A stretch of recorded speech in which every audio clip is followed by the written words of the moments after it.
What is up YouTube? I'm Gal874 here, bringing you my first ever video in Generation 8. Every single PokeTuber except for me has basically uploaded at this point, and I'm finally here to bring you guys content today.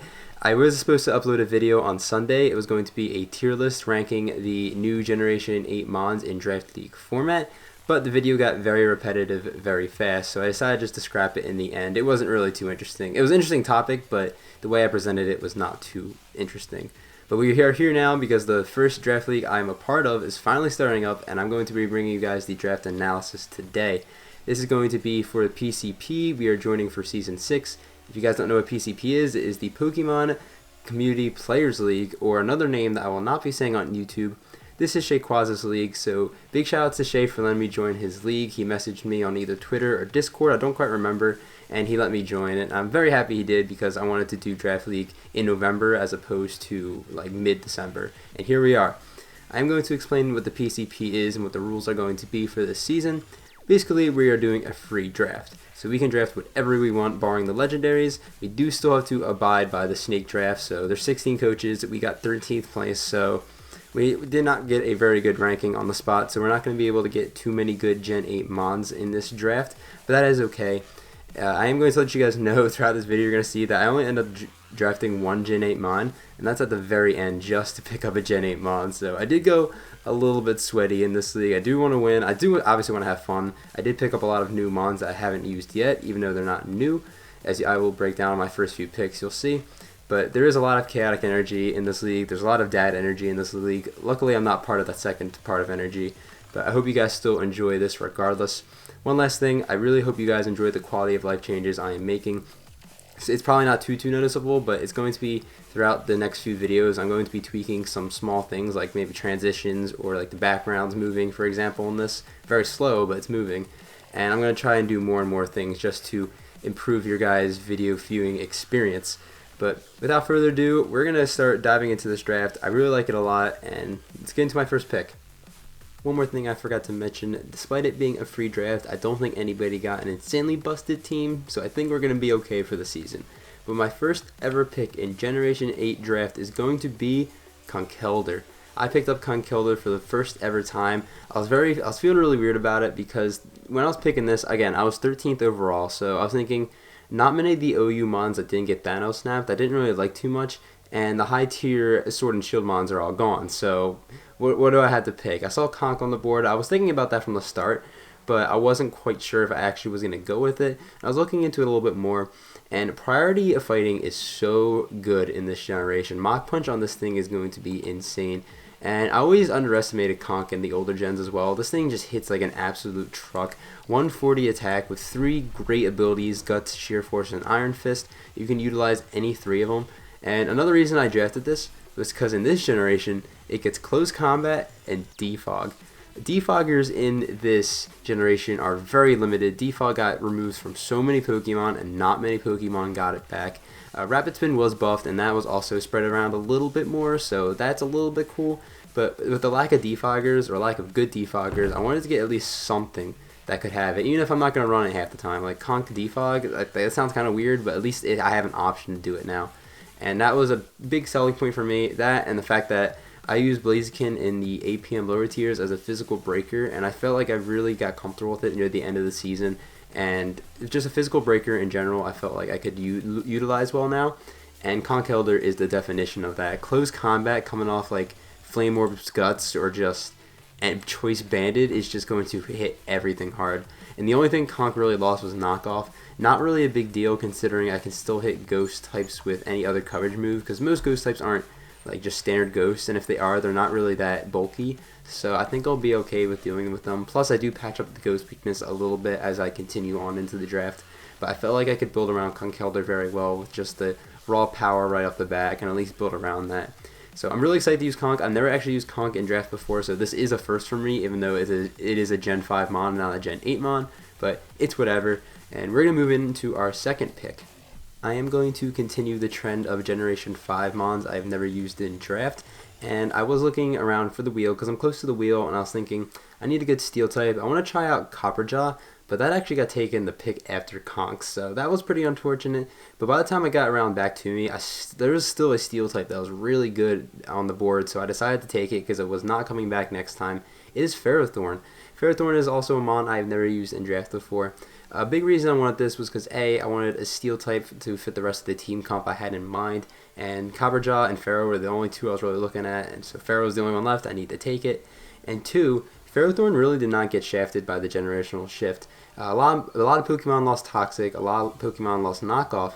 Ferrothorn kept both of them, so now I have a defensive wall, or especially a defensive wall, so I have options that can knock off stuff, that can toxic things. I have hazards with Stealth Rock and Spikes. I have a lot of things for Ferrothorn, and I was really happy I could pick it up. And with the way I was building my team, fire and fighting types will definitely not be a problem throughout the rest of the draft. As you will see, for the most part at least, I do not have really a big fire or fighting weakness, especially a fighting weakness. I don't really have that. So I really thought Ferrothorn was a cool mon to try and pick up. Again, never used. I know a lot of people don't like this mon, but I'm going to try it out. And one more thing I want to mention is that this thing gets Body Press, which is a new move. It's like Foul Play, but instead of using your opponent's attack, it uses your own defense, and it's a fighting move. So considering I'm going to be investing in my defense most weeks, at least Body Press gives me a nice beefy neutral coverage move on Ferrothorn if I have the move for it, or the option for it. So that was pretty cool. But for our next pick, as I'm going to break it down in a second, again, we had the wheel. We didn't have the wheel. We were close to the wheel at the end, so it's a while till I get my third pick. And I have a core of Conk and Ferrothorn so far, and I was looking at one mon particularly, and if I can get this mon on the team, building around these three is going to be so easy. It gives me so many more options. So you're going to see for my next pick, it's going to be a pretty big pick. Luckily, we do not get sniped all the way around, and I did mention briefly that I think fire types are going to be pretty good in this generation. As my third pick is a fire type I'm very comfortable with if you guys have been watching the channel. My third pick is going to be Salazzle. I am very excited to use this thing again, and you can see my team right now. I ain't losing the stall. There's no way I'm losing the stall with Conkeldurr, Ferrothorn, and Salazzle. And if I lose the stall, then you could just never see me again, because this team is the ultimate I'm not going to get stall type of team because of Toxic and Corrosion. Salazzle is another mon that also didn't lose Toxic throughout the generational shift, so at least I had two Toxic mons right off the start of the bat. Not losing the stall, I just said it like 5 times, but it's not going to happen. This also gives me a nice solid speed tier of 117, as my team was hella slow up to this point, and I don't really like using a just fully slow team, so I need some type of speed on the team. And Salazzle really gave me that. It also gave me a special attacker, as Ferrothorn and Conk are both physical attackers. I wanted something to hit on the special side, so here we are with Salazzle. And it also gives me a cleaner as well, something to clean up what Conk and Ferrothorn break through, especially Conk. So Salazzle is going to be very good. Fire and Poison is really good neutral coverage overall. The only mons that really are going to be stopping Salazzle fully is like Weather, Waters, and Dragons, and Gigalith. But as you can tell, I can beat Gigalith with Conk and Ferrothorn. Waters aren't a big deal for Ferrothorn, and I do patch up Dragons a little bit later, but even then, Ferrothorn is a really soft check to them as well. Salazzle lost knockoff throughout the generation, but that's fine because it gained Dragon Dance, which is insane, even though I probably won't run that. Maybe as a meme, I will run DD Salazzle. I think it got Flitter Blitz throughout the generation. I don't remember if it actually got it last gen, but it has it now regardless, and it has Gunk Shot, which I'm pretty sure it had earlier, but hey, a physical Salazzle, you never know. But I don't see myself bringing that. But it could be, this Toxic Sub Corrosion set, or it could be just a Specs or Scarf Cleaner. You never know. It has a bunch of things it can do. And I love using this thing. If you guys saw APM Season 2, like this thing a lot. And it is my third pick, and it really fits out the core on this team. I definitely can build around this pretty easily now, as I am going to jump into my fourth pick right away. And my fourth pick is going to be Jellison. Jellison does fit out the nice defensive core I have going with Ferrothorn, because Ferrothorn is weak to fire and fighting. Jellison resists fire and is immune to fighting moves, so that is really cool. I had Jellison or Vaporeon. I went Jellison in the end. I'm still not sure how I feel about that even up till now, but Vaporeon did get kind of like, it lost a lot. It lost Heal Bell, it lost Roar, it only has Wish as recovery now, while Jellison gained a Strength Sap, which is actually a really cool move, and it still has Taunt. That's cool. It gives me a Trick Room option. It could be like a Special Breaker with Specs, Water Spout's not bad, but I really don't see myself bringing that as much.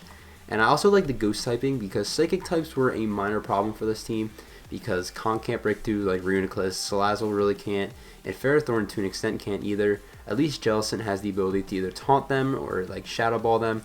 I have reliable recovery and recover. So Jellison did give me a lot more options there. It is a little bit less bulky on the defensive side, so like Galarian Darmanitan, which is allowed, is still a little bit scary. That thing is just busted in general.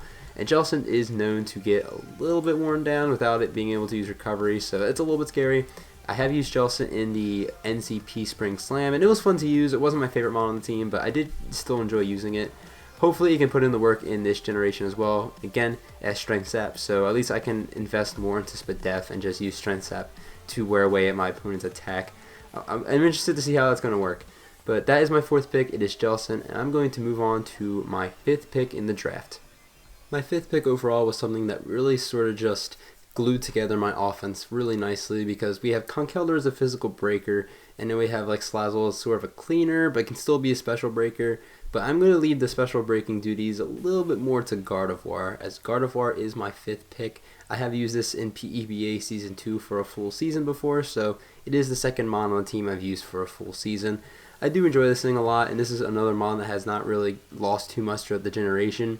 It did gain a move called Life Dew, which is a new move. It's like Bootleg Recover. It's better in doubles, but it still heals 25% of your health, so it's something.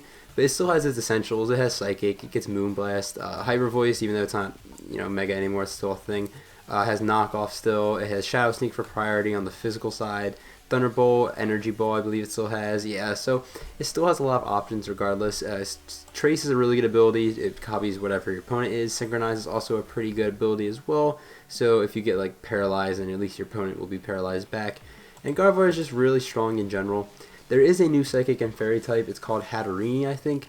And I was thinking about picking that up, but just like the Cobrajaw earlier, as soon as I picked Jellison, the very next person picked Hatterene. So I was like, oh crap. I really hope no one picks up Gardevoir, and luckily no one did.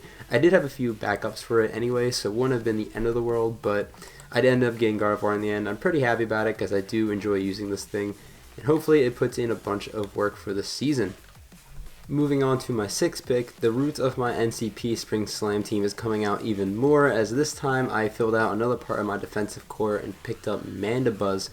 The reason I picked up this thing was because, again, defoggers are very lacking in this generation, and so far I only have Conk, and I definitely don't want to be forced to be running defog on Conk every week. That would just be wild. So I decided to pick up Manabuzz. It's still a decent defogger overall because its bulk is just absolutely insane. It gives me another defensive mon I can pick whether I be defensive or especially defensive. Same with Ferrothorn. Electric, even though Jellison shares that weakness, Ferrothorn resists that. And I do pick up a few electric immunities a little bit later, as you guys will see. A defensive pivot, which is really good for my breakers, and even Salazzle to an extent has knockoff. It has Roost still, recovery. It's really nice.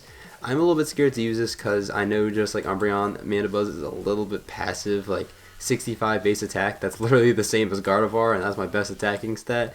So I do have to be a little bit careful of being too passive with my opponents, but at least I still have Taunt and Toxic. Hey, look, another mon that gets Toxic in this generation. Whoa. So I'm stealing like all the Toxic mons on this whole draft. But we are going to pick up Manabuzz as a nice defensive pivot and just defensive backbone in the end. It was really reliable in the Spring Slam just to take a hit. So hopefully it'll do the same in this draft in Generation 8. Don't have else much to say about it. Just it's Manabuzz. It's pretty cool. And I'm going to move on to my 7th pick. I'm not going to lie to you guys, I looked at my speed tiers going into this so far, and I'm like, oh my god, my gap goes from Salazzle to Gardevoir, which is 117 to 80. I need something in there that's not bad, and I'm looking at the draft, and there's one thing left, and it is Flygon. I do pick up Flygon. I also had this thing in PEB Season 2, but let me tell you guys, as soon as I picked up Manabuzz, even though I still don't regret picking Manabuzz, it was very essential for the team, I'm just looking at it, and this is like where the long portion of the draft comes in. And I'm looking at like all the speed tiers, and there's not many mons in between 117 and 80 that are good. And Flygon was like the only thing left that fit the team, and I'm just thinking, oh my god, this thing is going to get taken. I'm just going to have this big gap here just chilling. And I'm going through the draft, and the person right before I pick again, I was looking at their draft, and Flygon looks so good. And I had to wait all night, and I'm just agonizing over the fact that I'm about to just not get Flygon the last pick. Luckily, I wake up in the morning, and he didn't pick Flygon, so I ended up getting Flygon. I'm very happy about it. And this thing is going to be pretty good this generation. I want to say that because the other ground dragons in Zygarde and Garchomp got Thanos snapped. So Flygon is the main ground dragon in this generation. It did lose Roost and it did lose Defog, so that's a little bit unfortunate. But just like Hydreigon, this thing is also going to be more offensively oriented in this generation, as Hydreigon gained Dragon Dance, and it also gained Nasty Plot as well, while Flygon gained First Impression, which is a really good priority move, and it hits pretty hard. It's a bug coverage, which is pretty okay. And just DD at 3 attack is going to be pretty good with Flygon, especially since the power level has slightly decreased. That makes Flygon a little bit more viable. And to get it round 7, I was really happy. I was shaking in my boots, but I ended up getting it in the end. Very happy. It fits the team. Ground, Dragon type. So it gives me Electric immunity and a Ground immunity. And First Impression also hits Psychics pretty hard too. So I filled a lot of holes in with that pick. And at this point, I can just breathe for a second and enjoy the rest of the draft, as I can get into my 8th pick. And I was looking around and I realized that my hazard game was a little bit weak, so I decided for the rest of this draft I sort of just want to patch that up. So for my 8th pick, I picked up a typing that I didn't have of either, because it's the dual typing. It's a bug and rock type, and it's going to be Crustal. It is the 3rd generation 5-mon on the team that I've never used in draft before, so we're stacking up on those a lot. It's the 3rd one, but for the rest of the draft you won't see that, so there's that. I did draft this thing because it does get Stealth Rock and Spikes, so it does take off the pressure off Ferrothorn a bit. It's got a better typing for fire types, even though realistically Crustal's not really a good fire switch in. It can be if it's like a weak fire switch in. It deals with fire types better than Ferrothorn, I can tell you that. But Crustal is also kind of cool because not only is it decently physically bulky, it gets body press like I mentioned earlier, but it is also a low-key type of sweeper. It does get Shell Smash, and it has X-Scissor and Stone Edge as good neutral coverage stab overall, and it also gets Knockoff. It didn't lose Knockoff as well, another Mon. It also has Earthquake, Poison Jab, and Heavy Slam as some coverage, and Body Press as I mentioned, so if my opponent doesn't prepare for Crustal at all, it could catch my opponent off guard if I think Crustal has a good matchup. But I did draft it mainly just for its bulk and for its hazards, but I do see myself bringing Shell Smash at some point. That is mainly Crustal. That's all I really have to say about it. I'm really looking forward to using this mon. I really actually like Crustal's design a lot. It's just I've never really used it competitive, so it's going to be a new experience, and I hope it does well. How many times can I say so in this video? It's going to be a lot. But moving on to my 8th pick, I did want to pick up some hazard control a little bit more just to fill it up. And even though I already have a ground and a psychic type, I do end up picking up Claydol as my next pick. It was really the only good spinner left in the entire metagame that I didn't have, so it gives me another rocker and it gives me a spinner, mainly here to be a spinner. It's got okay bulk, like 105 defense and 120 speed def is not bad. Its HP could be a little bit better, but it's okay, I'll deal with it. It's got Levitate, so it's immune to ground as it patches up like minor ground. I don't even have a ground weakness on my team. Yeah, Salazzle. Yeah, Salazzle ground weakness. So at least there's that. It's also electric immunity, which is cool. Even though this thing's offense isn't the greatest, it does have decent coverage, so it's not going to be complete set of fodder. It gets, psychic and ground stabs. It gets, excuse me, Dazzling Gleam, Grass Knot, Ice Beam. I could also be a screener, even though I'm not really a big fan of using Light Screen and Reflect. I at least have the option to do it now with the Claydol. It also gets Trick Room, another Trick Room user, Trick, so I could Trick Choice Scarfs. You get the gist. It's Claydol. It's going to be doing Claydol things. The spinner, if Manabuzz has an awful matchup, that's basically it. So that is going to be my 8th pick, and we only have 2 more picks left, and you're going to see I still don't have a Gen 8 Mon. As I'm going to get into my 9th pick. Now for my 9th pick, I was looking at electric types for quite a while in this draft, up until the point where I got Gardevoir. I was looking at electric types a lot, and originally if Bolton was actually not taken, I would have picked Bolton round 5 overall instead of Gardevoir, but it was taken, so I decided just to hold off the electric till the end because Gardevoir fit the team very well. And luckily this electric type that is still around fits in between Salazzle and Flygon speed tiers very nicely. And this is another mon I've never used before, but is a Gen 1 mon. It is Raichu. Raichu gives me a Volt Switcher, which is pretty cool, and it has really good coverage. The thing is, electric types aren't going to be as good in this generation because most electric types relied on Hidden Power as a coverage. And now that Hidden Power is not in the game, electric types don't have many good coverage moves. Luckily, Raichu isn't not one of those examples because Raichu still gets Grass Knot, it still gets Surf, and it still gets Focus Blast, even though I don't really run that. And also gets fairy moves like Play Rough and Draining Kiss, so there's something as well to hit some dragon types.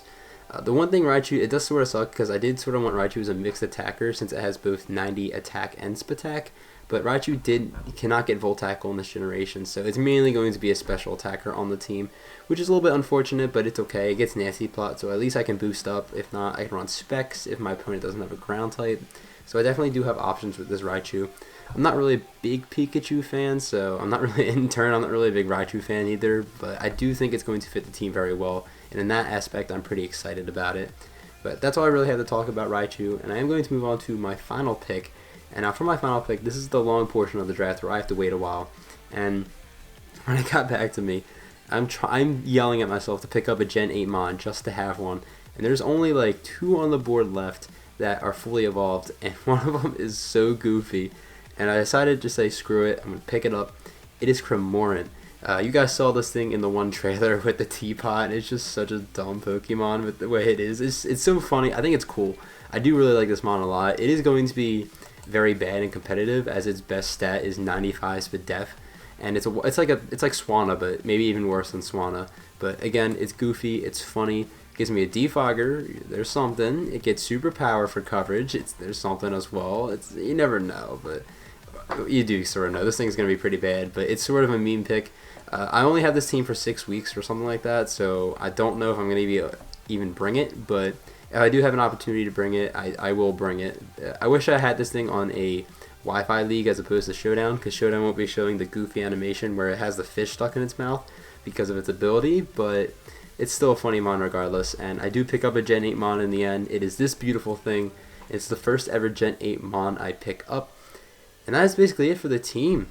So for the first half of our PCP Season 16, we will be having Conkeldurr, Ferrothorn, Salazzle, Jellison, Gardevoir, Manabuzz, Flygon, Crustal, Claydol, Raichu, and Morin as the squad. This is a pretty scary squad, I ain't gonna lie. I think it's pretty high ranking tiered in regards to the teams, to be honest. I'm actually really excited to use this. I'm actually not really excited to lose this team halfway through the season. I'm going to try and keep that core as much as I can, but I might just try and rebuild with like better mons overall, but we'll see how it goes when we reach that point. The first 5 or 6 weeks is going to be fun with this team, and I'm really looking forward to using it. And yes, we have a Gen 8 mon on the team, don't forget it. But that'll basically be it for the video. One more time, thank you for Shay for inviting me to your league. I hope you watch this, but Week 1, this is going up on Thursday, I think. Week 1, I think this is going to be like a Thursday upload because Thursday is like my last day of class, so I could at least work on it after class or get it up after class and then look at Pokemon for the rest of the week and get ready for the next week. So this will probably be a Thursday upload league. If not, I might just push it to the Sunday afterwards. This is going up on Thursday, 100%, but maybe Week 1 will go up the following next Sunday, so we'll see about that. I'll let you guys know on Twitter, which is in the description below. And that'll be it for the video. Thank you guys for watching so much. If you enjoyed the video, please leave a like. If you like Pokemon Draft League content, consider subscribing to the channel. I'm gonna head out of here. Have a fantastic day, YouTube.